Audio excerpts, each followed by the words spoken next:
Chers amateurs de la revue de presse Afrique sur Sika TV, bonjour et bienvenue. Le numéro du jour nous emmène en Côte d'Ivoire, au Togo, au Burkina Faso, au Cameroun puis au Sénégal. Et parlant justement de l'actualité au Sénégal, situation préélectorale tendue, la société civile donne l'alerte, écrit en manchette le quotidien Enquête. Le journal Le Soleil nous informe de l'inauguration de la deuxième sphère ministérielle de Diam Niadio. Règlement de conflits sociaux par le chef de l'État à la veille de l'ouverture de la campagne électorale.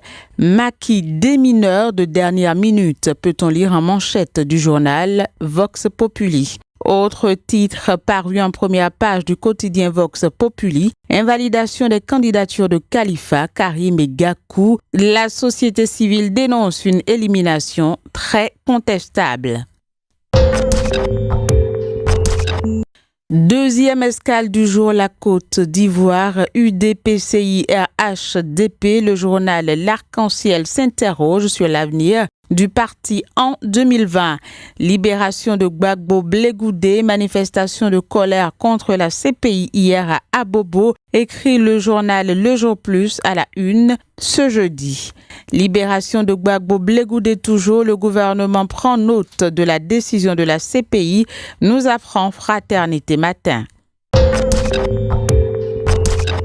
Au Togo, le Perroquet informe ses lecteurs de probables meetings de la C14 les 19 et 20 janvier prochains. Limitation du mandat du président du Parlement à 1 an renouvelable. Le journal Le Changement dénonce une disposition floue, sans tête ni queue qui prête à confusion.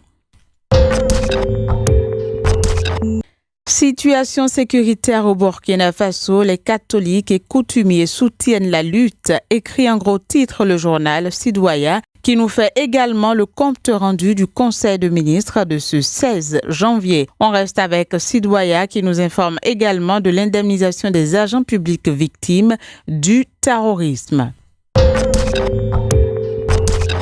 Dernière escale du jour, le Cameroun, où le financier d'Afrique informe ses lecteurs que le pays va émettre 260 milliards de francs CFA de titres publics en 2019. Puis le RDPC appelle ses militants à s'inscrire sur les listes électorales via le journal L'Action.